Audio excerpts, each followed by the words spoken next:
Hello friends, ओम teaching centre के YouTube channel पर आप सभी का स्वागत है।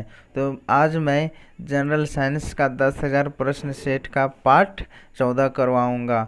इस पार्ट में वो उस महत्वपूर्ण प्रश्न को कवर करूंगा जो आने वाले जितने भी एग्ज़ाम हैं उन सभी एग्ज़ाम के लिए बहुत ही महत्वपूर्ण रहेगा। और इसीलिए वीडियो को अंत तक देखें और लाइक शेयर कमेंट ज़रूर करें। इससे पहले अगर आप मेरे चैनल पर पहली बार आए हैं तो सबसे पहले चैनल को सब्सक्राइब कर लीजिए और बेल आइकन की घंटी को प्रेस कर लीजिए, जिससे कि मेरे चैनल का सभी न्यू वीडियो सबसे पहले आप तक पहुंचे और वीडियो का लाभ उठा सके।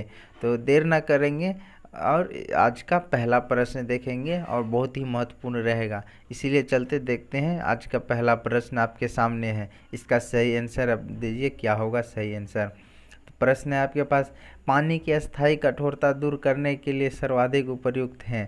तो आपको सही बताना है, पानी का अस्थायी कठोरता दूर करने के लिए सर्वाधिक उपयोग किया जाता है। ऑप्शन से potassium chloride, gypsum, phosgene, gelatin. तो पानी का स्थायी कठोरता दूर करने के लिए क्या उपयोग किया जाता है? तो option number A potassium chloride. तो पोटेशियम क्लोराइड का प्रयोग किया जाता है पानी की अस्थायी कठोरता हटाने के लिए। नेक्स्ट प्रश्न है, नेक्स्ट प्रश्न का आंसर बताइए। बर्फ़ को पिघलने से रोकने के लिए क्या मिलाया जाता है? तो आपको बताना है, बर्फ़ जब पिघलता है तो उसे पिघलने से रोकने के लिए उसमें क्या मिलाया जाता है? ऑप्शन है आपके पास picric acid, gelatin, gypsum, phosphorus. तो इसका सही आंसर क्या होगा? तो इसका सही आंसर हो जाएगा आपका ऑप्शन नंबर बी, जिलेटिन। यानी बर्फ़ को पिघलने से रोकने के लिए जिलेटिन का उपयोग किया जाता है। नेक्स्ट प्रश्न है आपके पास, नेक्स्ट प्रश्न का बताइए आंसर। नेक्स्ट है, ठंडे देशों में हिमांक कम करने के लिए कारों के रेडिएटरों में क्या मिलाया जाता है? तो ठंडे देश जहाँ जहाँ अधिक ठंडे हैं उसमें ठंडे देशों में हिमांक को कम करने के लिए कारों के अंदर जो रेडिएटर में क्या मिलाया जाता है? तो ऑप्शन है आपके पास पिक्रिक एसिड, फ्लोरीन, साइक्लोनाइट या फिर एथिलीन ग्लाइकोल। तो इसका सही आंसर क्या होगा? ठंडे देशों में कारों के रेडिएटर में क्या मिलाया जाता है? तो इसका सही आंसर होगा आपका option number D, ethylene glycol का उपयोग किया जाता है। इसी तरह से नेक्स्ट प्रश्न देखते हैं, बहुत ही महत्वपूर्ण रहेगा। आज जितने भी एग्ज़ाम हैं, रेलवे हो, एसएससी हो, दरोगा हो, बीपीएससी हो, सभी एग्ज़ाम के लिए बहुत ही महत्वपूर्ण है। नेक्स्ट प्रश्न है आपके पास, द्वितीय विश्व युद्ध में जर्मनी की पराजय का श्रेय किसे जाता है? तो आपको बताना है, द्वितीय विश्व युद्ध जब हुआ था उसमें जर्मनी की पराजय हुआ था। तो इसका पराजय का श्रेय किसे जाता है? तो आपको सही बताना है। ऑप्शन से भारत, रूस, पोलैंड या फिर जर्मनी। तो इसका श्रेय किसे जाता है? इसका श्रेय ऑप्शन नंबर बी, रूस को जाता है। तो द्वितीय विश्व युद्ध में जर्मनी का जो पराजय हुआ था इसका श्रेय रूस को जाता है। इस तरह से नेक्स्ट प्रश्न चलिए देखते हैं। नेक्स्ट प्रश्न है आपके पास, एक तालाब के किनारे एक मछुआरा मछली को भाले से मारने की कोशिश करता है, तदनुसार उसे निशाना कैसे लगाना चाहिए? जब एक मछुआरा क्या करता है, तालाब में जाता है और वहाँ मछली को मारने की कोशिश करता है, तो उस मछुआरे को कहाँ पर निशाना लगाना चाहिए? ऑप्शन से जहाँ मछली दिखाई दे उसके ऊपर, मछली पर, और जहाँ मछली दिखाई दे उसके नीचे, या फिर पानी के ऊपरी सतह पर। तो मछुआरे को कहाँ निशाना लगाना चाहिए? तो इसका सही आंसर क्या होगा? इसका सही आंसर होगा आपका ऑप्शन नंबर सी, जहाँ मछली दिखाई दे उसके नीचे। जो मछली मारने गए हैं उसे तो पता होना चाहिए कि कहाँ निशाना लगाना चाहिए। नेक्स्ट प्रश्न है, नेक्स्ट प्रश्न आपके पास, किसी तारे के रंग से पता चलता है तो किसी तारे के रंग से क्या पता चलता है? आज सही आंसर बताना है। ऑप्शन से भार का, आकार का, ताप का या फिर दूरी का। तो इसका सही आंसर क्या होगा? किसी की तारे के रंग से क्या पता चलता है? तो ताप का पता चलता है, कि तारे के रंग से ताप का पता चलता है। इस तरह से नेक्स्ट प्रश्न देखिए। नेक्स्ट प्रश्न है आपके पास, एक सामान्य शुष्क सेल में विद्युत अपघटन होता है तो सामान्य शुष्क जल में विद्युत अपघटन किसके होता है? तो अमोनियम क्लोराइड, गंध का अम्ल, जिंक या फिर मैग्नीज डाइऑक्साइड। तो इसका सही आंसर क्या होगा?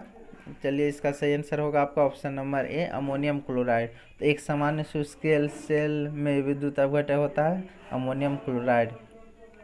नेक्स्ट प्रश्न है, नेक्स्ट प्रश्न आपके सामने, अस्थायी चुंबक किस स्थिति में किया जाता है?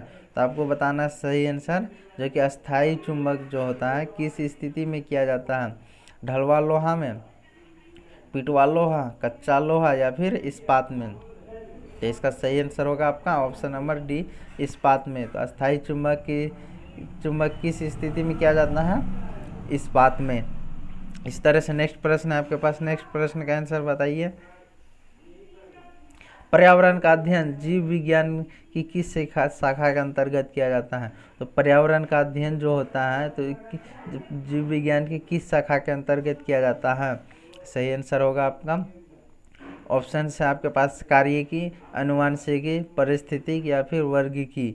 तो पर्यावरण का अध्ययन जो है किस शाखा के अंतर्गत किया जाता है? तो इसका सही आंसर होगा आपका ऑप्शन नंबर सी, परिस्थिति के अंतर्गत जो है होता है पर्यावरण का अध्ययन किया जाता है।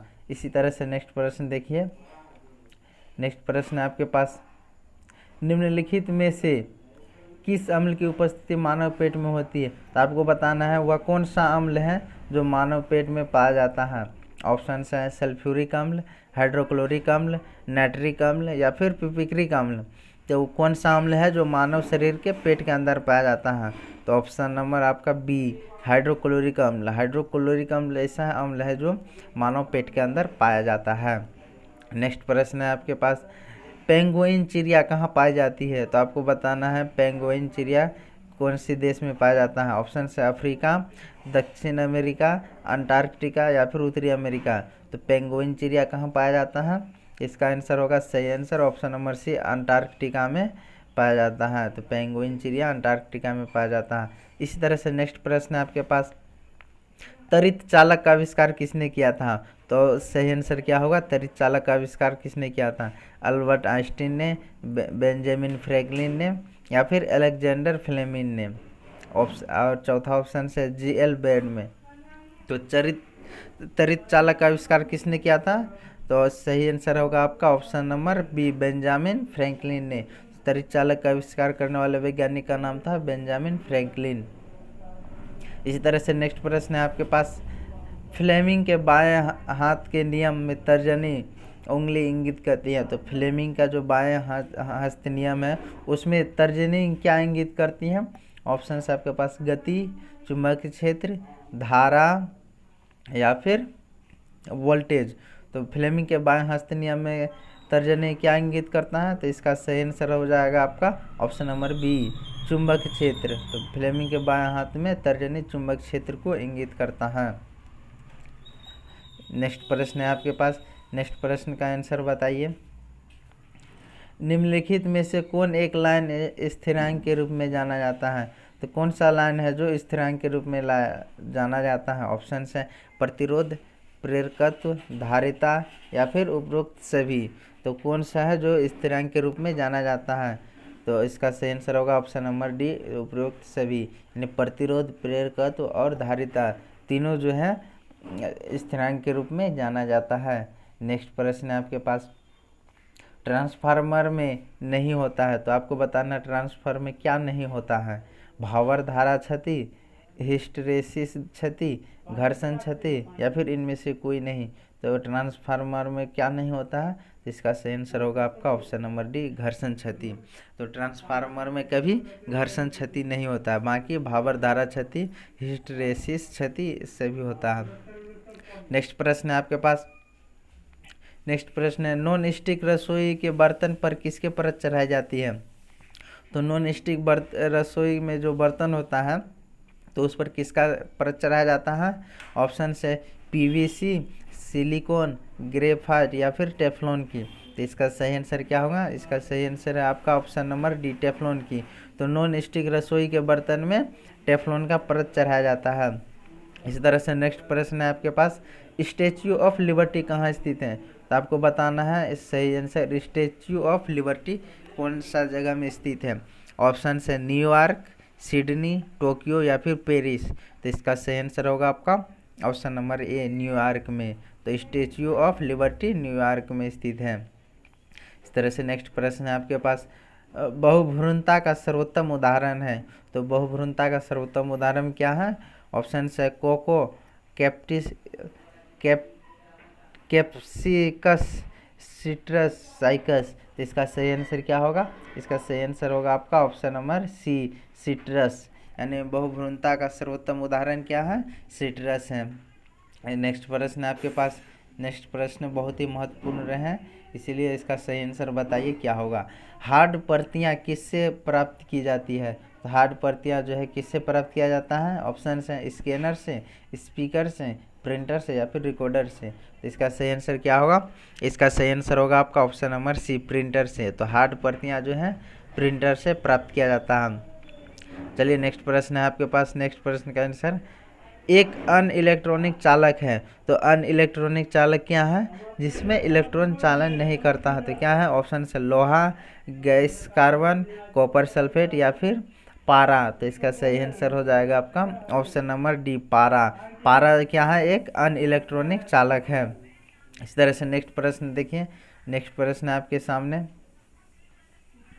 जीवन को किसी भी रूप में धारिता करने वाला स्थल क्या कहलाती है? तो आपको बताना सही आंसर क्या कि जीवन को किसी भी रूप में धारा करने वाला स्थल क्या कहलाता है। ऑप्शन है जीव भर, जीवमंडल, स्थलमंडल या फिर जलमंडल। तो इसका सही आंसर होगा आपका ऑप्शन नंबर बी जीवमंडल। तो जीवन को किसी भी रूप में धारिता करने वाला स्थल क्या कहलाता है? जीवमंडल कहलाता है। इस तरह से नेक्स्ट प्रश्न है आपके पास, नाबार्ड का मुख्यालय कहाँ स्थित है? तो आपको बताना नाबार्ड का मुख्यालय कहाँ स्थित है। इसका ऑप्शन सही है आपके पास मुंबई, नई दिल्ली, कोलकाता या फिर लखनऊ। तो इसमें सही आंसर क्या होगा? इसका सही आंसर होगा आपका ऑप्शन नंबर ए मुंबई। तो नाबार्ड का मुख्यालय मुंबई में स्थित है। इस तरह से नेक्स्ट प्रश्न है आपके पास, पर्यावरण में शामिल है। तो आपको बताना है जो पर्यावरण में कौन सा कारक शामिल है। ऑप्शन है जीवेतर कारक यानी अजैव कारक, जैव कारक, ऑक्सीजन और नाइट्रोजन, अजैव और जैव कारक। तो इसका सही आंसर क्या होगा? तो इसका सही आंसर होगा आपका ऑप्शन नंबर डी अजैव और जैव कारक। तो पर्यावरण में अजैव और जैव कारक शामिल है। इस तरह से नेक्स्ट प्रश्न देखते हैं। नेक्स्ट आपके पास, निम्नलिखित में से किस खनिज में ऑक्सीजन नहीं पाया जाता है? तो आपको बताना है इन चारों खनिजों में से वह कौन सा खनिज है जिसमें ऑक्सीजन नहीं पाया जाता है। ऑप्शन है आपके पास हेमाटाइट, बॉक्साइट, क्रायोलाइट या फिर कैल्साइट। तो इसका सही आंसर क्या होगा? इसका सही आंसर है आपका option number C cryolite. Cryolite एक ऐसा खनिज है जिसमें ऑक्सीजन नहीं पाया जाता है। इसी तरह से आज का लास्ट प्रश्न है और इसका सही आंसर बताइए और कमेंट बॉक्स में ज़रूर लिखिए कि आपका कितना सही आंसर आया और कितना नहीं आया। और चैनल को सब्सक्राइब ज़रूर कर लीजिए और अपने सभी दोस्तों तक वीडियो को शेयर करना ना भूलें। चलिए लास्ट प्रश्न देख लेते हैं। किसी द्रव में वस्तु पर लगा उत्प्लवन निर्भर करती है। तो आपको बताना सही आंसर, जो किसी द्रव में वस्तु पर लगा उत्प्लवन किस पर निर्भर करती है। ऑप्शन है वस्तु के द्रव्यमान पर, विस्थापित द्रव के भार पर, वस्तु के भार पर या फिर इनमें से कोई नहीं। तो इसका सही आंसर क्या होगा? इसका सही आंसर होगा आपका ऑप्शन नंबर बी विस्थापित द्रव के भार पर। तो किसी वस्तु द्रव में वस्तु पर लगा उत्प्लवन बल किस पर निर्भर करता है? विस्थापित द्रव के भार पर। इस तरह से आज का लास्ट प्रश्न कंप्लीट हुआ और इस वीडियो का पूरी ऐसा बहुत ही महत्वपूर्ण प्रश्न रहा।